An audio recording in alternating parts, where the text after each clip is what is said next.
Hello student, welcome to the Guruji classes. आज हम करेंगे क्लास 10th का एक्सरसाइज 1.2 का क्वेश्चन नंबर 1। क्वेश्चन नंबर 1 कहता है prove that root 5 is a irrational number. तो इस रूट 5 को करने से पहले हमारे को इसके कुछ एग्जाम्पल देखना पड़ेगा। यहाँ पर एक ही एग्जाम्पल है हमारे पास, एग्जाम्पल नंबर 9। ये ओल्ड बुक का है एग्जाम्पल नंबर 9, न्यू बुक में अलग एग्जाम्पल होगा। प्लस में आपको a/b वाला एग्जाम्पल देखना पड़ेगा। एक इसमें यहाँ पर रूट 2 वाला है। This is the most important question of your 10th class maths. जैसे कि रूट 5 वाला क्वेश्चन एग्जाम में आता ही आता है, इस रूट 5 को चेंज करके रूट 2 भी आ जाता है, रूट 2 के साथ रूट 3 भी आ जाएगा। ये सारे आपके पास बहुत ज्यादा इंपॉर्टेंट क्वेश्चंस हैं। तो इस एग्जाम पॉइंट ऑफ व्यू से आपको ये क्वेश्चन करना ही करना है, मस्ट डू लिस्ट में आप इसको डाल लें। तो ये a/b वाला जो एग्जाम्पल है ये भी इंपॉर्टेंट है। इसके अंदर थ्योरम 1.4, ये ओल्ड बुक की बात कर रहा हूं मैं, न्यू बुक में अलग होगा। थ्योरम 1.4 ये ओल्ड बुक की है, वो भी एग्जाम्पल आपको करना ही करना है। तो हम स्टार्ट कर रहे हैं अपना question number 1, prove that root 5 is irrational number. तो इसको करने से पहले हम कुछ स्टार्ट कर लेते हैं यहां पर, कि ऐसे लिख लेंगे यहां पर।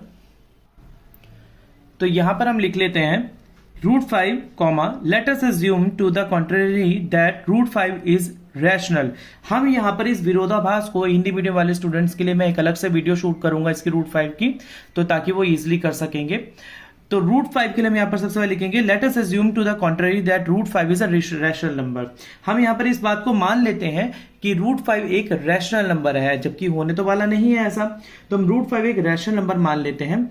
इसके बाद नेक्स्ट स्टूडेंट्स, आपको इस रूट 5 वाले क्वेश्चन के अंदर स्टेप बाय स्टेप करना सीखना है। एक बार अगर आपको नहीं आएगा, 2 बार नहीं आएगा, तीसरी बार अगर आप करेंगे तो आपको 3-4 बार करके रूट 5 वाला क्वेश्चन आ जाएगा। आने के बाद आपको ये क्वेश्चन लर्न भी हो जाएगा। आप जैसे ही रूट 5 क्वेश्चन पेपर के अंदर देखेंगे, आप जस्ट एज इट इज इसको कॉपी करके अपने एग्जामिनेशन शीट के अंदर उतार देंगे, जिससे आपके नंबर फुल मार्क्स आ जाएंगे यहाँ पर।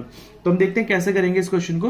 रूट 5 माना a/b की फॉर्म में आ गया यहां पर, वेयर इसको आप इसी तरीके से करेंगे जिस तरीके से मैं कर रहा हूं। Where a and b are को प्राइम।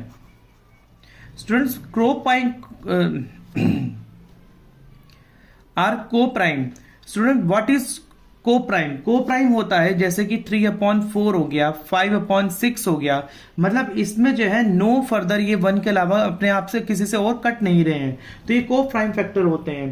तो यहां पर अगर मैं करूंगा तो मुझे यहां पर क्या करना है, रूट 5 को अकेला कर रहा है। कैसे करूंगा मैं यहां पर रूट 5, अगर मैं यहां पर क्रॉस मल्टीप्लीकेशन कर दूं तो b इसके साथ में चला जाएगा, root 5b is equal to a हो गया। अब यहां पर क्या करना है, अपने नेक्स्ट स्टेप के अंदर आपने बस इसके स्टेप्स नोट करते जाने की कैसे करना है। मैंने क्या करा है, यहां पर अपॉन में 1 लगाकर, यहां पर मैं आपको दिखा दूं, अपॉन में 1 लगाकर इसकी क्रॉस मल्टीप्लीकेशन कर दी। तो ये जो b था मेरा रूट 5 के साथ मल्टीप्लाई होकर रूट 5b हो गया, इज इक्वल टू a हो गया यहां पर। अब हमने क्या करना है नेक्स्ट स्टेप में, स्क्वायरिंग बोथ साइड कर देंगे। हम यहां पर स्क्वायरिंग बोथ साइड कर देंगे तो रूट 5b का square is equal to a का स्क्वायर, ये मेरा यहां पर हो गया। अगर मैं इसका हटा दूंगा तो रूट 5 का जो स्क्वायर है स्क्वायर लगाने पर हट जाएगा, यहां पर खाली 5 बच जाएगा, 5b का स्क्वायर और यहां पर a का स्क्वायर। अब आप एक बात देखेंगे, मेरी थ्योरम के अंदर यहां पर लिखा हुआ है, जो मैंने आपको बोला स्टार्टिंग में आपने थ्योरम करनी है। थ्योरम के अंदर हमारे पास अगर रूट 3a और b लिखा है, अगर वो स्क्वायर के बराबर होगा तो a और b के भी बराबर होगा। अगर a स्क्वायर आया तो वो बराबर a के होगा। कैसे, अब मैं आपको करके दिखाता हूं। ये हमारे थ्योरम के अंदर है, आप लिख भी सकते हैं वहां पर फ्रॉम थ्योरम। हम यहां पर कर देते हैं, देखिए यहां पर a square is divisible by 5। A square is divisible by 5, यानी कि ये जो 5 है ये इसके अपॉन में आ जाएगा। जब इसके अपॉन में आ जाएगा तो मतलब कि 5 इसके डिविजिबल हो गया, तो इसका मतलब a is also divisible by 5, है ना। तो ये हमारी हो गई इक्वेशन नंबर 1। और ये आपका न्यू बुक के अंदर मैं आपको बता देता हूं कौन सी उसके अंदर है। न्यू बुक में ये थ्योरम 1.2 के अंदर है। तो इसके बाद हम करेंगे यहां पर, अब हम इसको लिखते हैं नाउ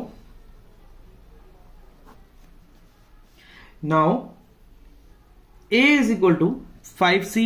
अब मैंने a is equal to 5c क्यों लिखा है यहां पर? Where c is an integer, where c is an integer. देखिए यहां पर a, अगर मेरा a जो यहां पर आ रहा है a तो 5 के बराबर आ रहा है, तो c हमारा भी, तो जो c जो है हमने यहां पर हमारी थ्योरम के अंदर से उठाया वहां पर, तो c के साथ में हमारा a is equal to 5c भी तो हो जाएगा। तो मैं यहां पर लिखूंगा root 5b is equal to 5c, क्योंकि मेरा अगर 5b रूट 5b a के बराबर है और a 5c के बराबर है तो ये दोनों भी तो आपस में बराबर हो जाएंगे ना।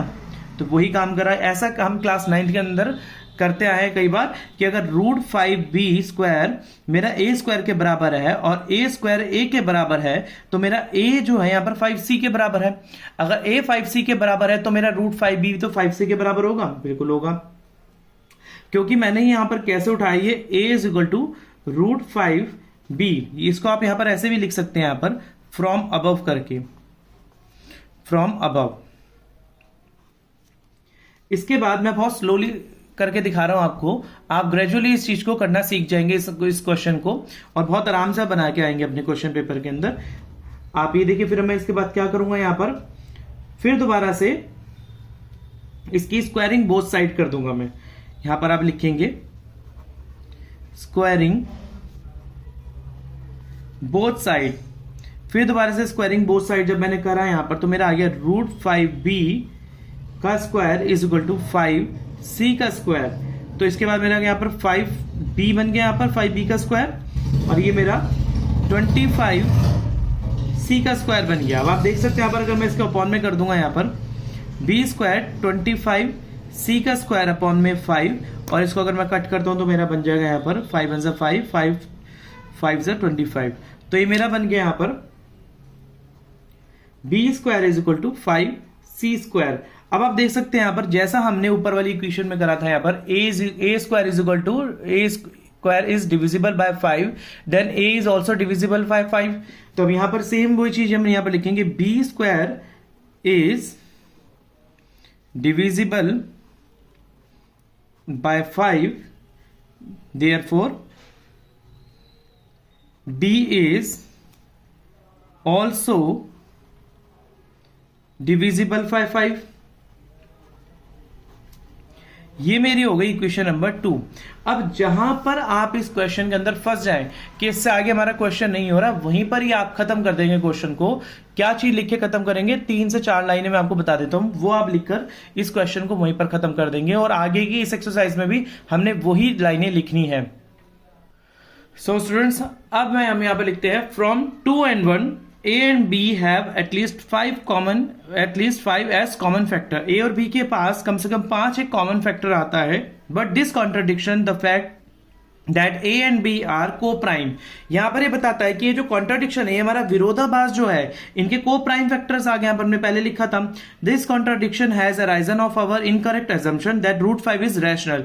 ये कॉन्ट्रडिक्शन, ये विरोधाभास कैसे अराइज हुआ? हमारी इनकरेक्ट एजम्पशन की वजह से, जो हमने रूट 5 को एक रैशनल नंबर मान लिया था। So we conclude that root 5 is irrational. तो यहां पर आपने बस ये आंसर लिख के आपको ये पूरा क्वेश्चन यहीं पे खत्म हो जाएगा।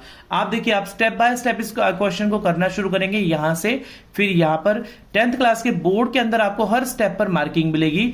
एज इट इज अगर आप ये पूरा क्वेश्चन करके आएंगे तो आपको 3 से 4 नंबर का जितने भी ये क्वेश्चन आएगा, फुल मार्क्स आपको मिलने वाले हैं, और बहुत ही इजीली तरीके से आप इस क्वेश्चन को कर पाएंगे। सो स्टूडेंट्स, इस वीडियो के अंदर इतना ही, मिलते हैं अगली वीडियो में, तब तक के लिए धन्यवाद।